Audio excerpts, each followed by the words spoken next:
बिस्मिल्लाहिर्रहमानिर्रहीम। देखें, अब मसला ये है कि इलेक्शन जो है, ये चाह रहे थे कि इलेक्शन हो जाए। इलेक्शन 20 हलकों में हो रहा है, पाकिस्तान की तारीख का सबसे बड़ा ज़िमनी इलेक्शन है। और ये इन्होंने जो बयानिया दिया हुआ है कि आलमी साजिश, और क्योंकि कारकर्दगी तो थी कोई नहीं हुकूमत की, तो अब वो कारकर्दगी, इनका जो बयानिया है, जो झूठा एक बयानिया है, उसका टेस्ट होने जा रहा है।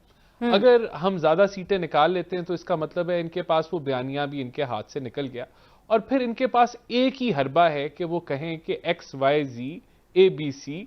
और जिस तरह इन्होंने कहा 35 पंक्चर जो है वो लगे, और 35 पंक्चर जो है वो उसका बाद में कह दिया ये सियासी बयान है। इसी तरह प्रोपेगेंडा किया, 1 करोड़ नौकरी का निकला कुछ भी नहीं। खुदकुशी कर लेंगे, जो है वो IMF के पास नहीं जाएंगे, मेरे ऊपर कत्ल की साजिश है, मैंने वीडियो बना ली है। ये जो ड्रामेबाजी है ना, इसके ये माहिर हैं, और ये एक नैरेटिव बिल्ड कर रहे हैं। ECP के खिलाफ भी ये हमलावर हो रहे हैं, अदारों को भी ये हमलावर कर रहे हैं जिनकी आप बात कर रही हैं और जिन पे आप इशारा कर रही हैं। तो ये इनका जो है एक पूरा ये हार मान चुके हैं। आज उमर अयूब साहब का वो क्लिप चल रहा है जिसमें वो कहते हैं जी राजनपुर में जो DC है राजनपुर का, वो इलेक्शन कैंपेन कर रहा है और वो राजनपुर में इलेक्शन ही नहीं है। यानी कि ये इतने भुखला गए, इनको पता भी नहीं है कि इलेक्शन किधर है और किधर नहीं है। लेकिन बात ये है कि ये इनका शौक था कोर्ट में जाने का, इनके हक में फैसला हुआ, इलेक्शन हो रहा है। ECP, यही राजा साहब थे जो सरबराह हैं ECP के, जिसके ये गुण गाते थे शेख रशीद साहब, जिसकी तारीफ इमरान खान साहब करते थे। लेकिन जब इन्होंने अगवा किए वो प्रिजाइडिंग ऑफिसर्स और इनकी चोरी पकड़ी गई, तो फिर वो उनको बुरे लगना शुरू हो गए। और जब से वो न्यूट्रल हुए, वो उनको वो जो अदारे हैं वो भी बुरे लगना शुरू हो गए। तो ये बदकिस्मती से जो इंतशार की ये सियासत कर रहे हैं, जो ये तकसीम की सियासत कर रहे हैं, ये उसी की प्लानिंग कर रहे हैं। राना एहसान साहब, आपने PTI के नैरेटिव की बात की कि इन्होंने साजिश का बयानिया बनाया, इन्होंने अब इनके पास महंगाई का बयानिया भी है, करप्शन का बयानिया है, NRO2 की भी खान साहब बात करते हैं। इसके मुकाबले में मुस्लिम लीग नून का क्या बयानिया है? इस इलेक्शन में मुस्लिम लीग नून किस बयानिया के साथ जा रही है जो PTI का काउंटर नैरेटिव हो? देखें, बड़ा सिंपल बयानिया है। इस वक्त दुनिया के अंदर एक कमोडिटीज का सुपर साइकिल चल रहा है। पाकिस्तान को बैलेंस ऑफ पेमेंट का क्राइसिस है जो इनका बनाया हुआ है। जो 2 साल इन्होंने डिले किए IMF के साथ, जो है वो उनसे पैसे ले लेते थे और फिर वादा खिलाफी करते थे, फिर पैसे ले लेते थे, फिर वादा खिलाफी करते थे। और इन्होंने इस मुल्क के जो माशती, जो इन्होंने एक जाल बिछाया बारूदी, वो हम उसको निकाल रहे हैं, उस दलदल से इस मुल्क को निकाल रहे हैं। हम मुल्क को एक सस्टेनेबल ग्रोथ की तरफ लेके जा रहे हैं और दिवालियेपन से बचा रहे हैं। और इंशाल्लाह ताला जो इन्होंने गंद डाला है मईशत के अंदर, जो तबाही मचाई है, उसको हम बचा रहे हैं। ये हमारा बयानिया, और ये अवाम समझती है। देखें, 3 माह में ये जो कुछ हुआ है, ये हम इसके जिम्मेदार नहीं हैं, हम इसको संभालने के जिम्मेदार हैं। हम लोग इसके अंदर बेहतरी लाने के जिम्मेदार हैं। अवाम जानती है कि 5 साल जो PMLN की परफॉर्मेंस थी, उसके अंदर लोड शेडिंग भी खत्म हुई, उसके अंदर गैस के टर्मिनल भी लगे और गैस की लोड शेडिंग भी खत्म हुई, उसके अंदर दहशतगर्दी भी खत्म हुई, उसके अंदर CPEC भी आया। तो वो है PMLN। और इंशाल्लाह ताला इस मईशती मुश्किल से भी PMLN निकालेगी, इस मुल्क की इकोनॉमी को दोबारा सही रास्ते पे भी PMLN चढ़ाएगी। और यही हमारा बयानिया है और ये मकबूल है। आप देख रहे हैं कि किस तरह हमें जो है एक अवामी जो है वो रद्द अमल जलसों की सूरत में जो आप देख रहे हैं, वो खैर वो तो PTI भी जलसे कर रही है, लेकिन असल जो मैं समझता हूं कि जो इम्तिहान है वो इलेक्शन वाले दिन है। अगर इनको कोई लगता है कि कोई साजिश हो रही है या कोई प्लानिंग हो रही है, तो इनको चाहिए कि ECP पे जाए। इनके पास सुप्रीम कोर्ट भी है, ये सुप्रीम कोर्ट में भी गए। देखिए, मैं समझता हूं कि पाकिस्तान की अवाम बड़ी बाशऊर है। मीडिया ने घर घर जो है एक नॉलेज पहुंचाई है, डिबेट पहुंचती है। लोग समझते हैं कि दुनिया के अंदर एक सुपर कमोडिटी साइकिल चल रहा है। जो कोयला 100 रुपए का था मिसाल के तौर पे, वो 500% महंगा हो गया है। LNG जो $7-8 फी MMBTU मिलती थी, वो $42-45 स्पॉट पे पड़ी है। क्रूड ऑयल जो इनको $50 का बैरल मिला, 60 का मिला, राना एहसान अजहर साहब, जो एक किसान है, जो एक मजदूर है, जो कंपैरेटिवली इतना पढ़ा लिखा नहीं है, उसको इन बातों का क्या पता? उसके लिए तो रोटी पहले जो कम की थी अब वो ज्यादा की हो गई है और आपके आने के बाद मजीद ज्यादा की हो गई है। तो आपको नहीं लगता कि उसके अंदर गुस्सा होगा, वो कहेगा कि इन लोगों ने आकर महंगाई और बढ़ा दी? नहीं, आटा तो नहीं, बिल्कुल भी नहीं। वो उसके लिए हमने आटा सस्ता किया है, हमने घी सस्ता किया है और इंशाल्लाह ताला आगे जिस तरह नजर आ रहा है पेट्रोलियम प्राइसेस में कमी आई है, वो भी कमी आएगी। लोग समझते हैं कि इमरान खान ने अपनी 4 साला हुकूमत में 4 वजीर खजाना तब्दील किए।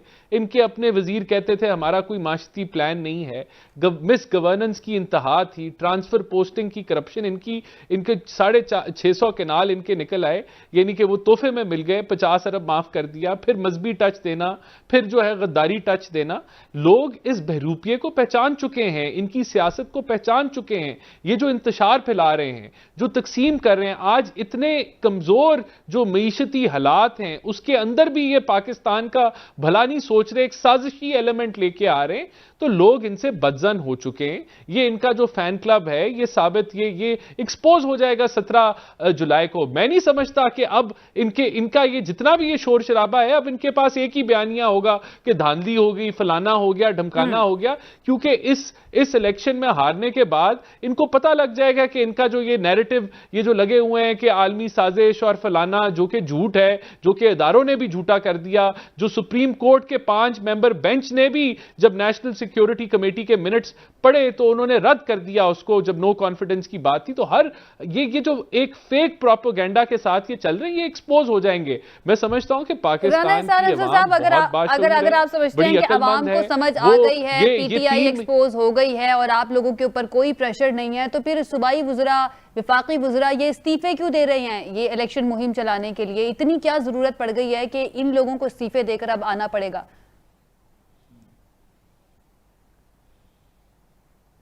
देखिए, मैं समझता हूं कि पार्टी लेवल पे किसी ने इंस्ट्रक्शन नहीं दी कि आप जाके इस्तीफे दें और इलेक्शन के अंदर हिस्सा डालें। ये एक इंडिविजुअल एफर्ट है जहां जो है वो समझते हैं कि वो अपनी इस इलेक्शन के अंदर अपना हिस्सा डालना चाहते हैं या वहां कैंपेन बढ़ चढ़ के करना चाहते हैं। तो ये इंडिविजुअल फैसले हैं, कतई तौर पे किसी को नहीं कहा गया कि आप ऐसे करें। तो ये इंडिविजुअल फेल है। वो समझते हैं कि वो बेहतर रोल प्ले कर सकते हैं या उनके वहां जाने से जो है एक अच्छी ज्यादा बेहतर और बेहतर कैंपेन हो जाएगी। तो मैं समझता हूं ये कोई इसका ये आप इससे नहीं कॉरेलेट कर सकते कि इसका मतलब है कि हमारी कोई कमजोरी है जिसको प्रेशर कोई नहीं है आप लोगों के ऊपर। पीटीआई की पॉपुलैरिटी जिसका वो क्लेम करते हैं कि उनकी मकबूलियत बहुत बढ़ गई है। इंशाल्लाह देखें, पीटीआई के पास अब इंतशार फैलाने के अलावा, पीटीआई के पास अब तकसीम की सियासत करने के अलावा, पीटीआई के पास एक गाली गलोच का कल्चर को प्रमोट करने के अलावा, अदारों को अटैक करने के अलावा, क्योंकि अपनी परफॉर्मेंस तो कुछ नहीं है, इसके अलावा इनके पास कुछ नहीं है। और ये अब आप ये देख लीजिएगा, जिस तरह 35 पंक्चर का इन्होंने 1.5 साल अवाम का वक्त जाया किया, अवाम से मुखातिब होकर झूठ बोला, एक दफा नहीं 200 दफा, और फिर कहा ये सियासी बयान है। यही कुछ इनके पास है। देखें, आईएमएफ के साथ अब चीज़ें तय पा चुकी हैं और बड़ा स्मूथली हमारी हुकूमत जब से आई है उसने वक्त ज़ाया किए बगैर, एक टारगेट था हमारा कि हम कुछ रिलीफ जो हम देना चाहते थे उनको बरकरार रखते उनसे, लेकिन जो नेगोशिएशन थी उसमें वो उस चीज़ को माने, तो हम इसको बगैर वक्त ज़ाया किए हम इसको आगे लेके जा रहे हैं। इशू क्या है? देखिए, इशू ये है कि आईएमएफ के साथ पीटीआई ने जो पिछले मुआहदे किए उनसे पैसे ले लेते थे और फिर वो जो उनकी एग्रीमेंट होती थी वो पूरी नहीं करते थे, और ये लगातार एक मिस ट्रस्ट या कह लें कि ट्रस्ट डेफिसिट जो है वो डेवलप हो गया कि कोई हुकूमत भी जो है, हुकूमत पे ये एतबार नहीं उनको रहा कि ये, तो हम उस ट्रस्ट डेफिसिट को भी पूरा कर रहे हैं और कवर हो चुका है। स्टाफ लेवल एग्रीमेंट जो है इट इज़ ऑलमोस्ट फाइनल।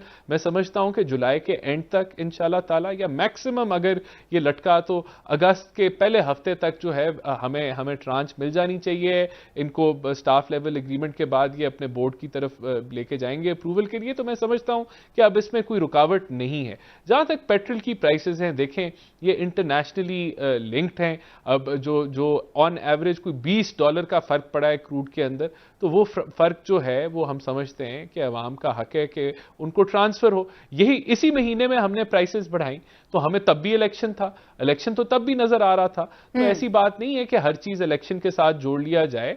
और भी जो है वो सुपर टैक्स भी लगा, सब कुछ लगा, तो ये चीजें इलेक्शन के होते हुए लगी। लेकिन क्योंकि अब हमें नजर आ रहा है कि आप रिलीफ दे सकते हैं, तो हम अवाम को जो है वो रिलीफ वो ट्रांसफर कर रहे हैं। मैं समझता बड़ी अच्छी बात है, बहुत अच्छी बात है राना साहब, रिलीफ मिलना चाहिए, अवाम का फायदा होगा तो हम सबका ही फायदा होगा और सियासतदानों का भी इसके अंदर फायदा होगा। लेकिन क्या ये जो रिलीफ है ये मुस्तकिल होगा या फिर ये जब इलेक्शन हो जाते हैं मुकम्मल उसके बाद इसके अंदर कुछ तब्दीली आ जाएगी या वापस कीमतें बढ़ेंगी? देखिए, पेट्रोलियम प्राइसेस इंटरनेशनल क्रूड की प्राइसेस के साथ लिंक्ड हैं। अगर अल्लाह करे कि अगर ये $100 से $70 पे आ जाएगी तो मजीद कमी आएगी। हो सकता है कि बहुत ज्यादा कमी आ जाए, लेकिन अगर ये प्राइसेस जो है वो $150 पे चले जाती हैं तो हमें पेट्रोल की प्राइसेस को बढ़ाना पड़ेगा।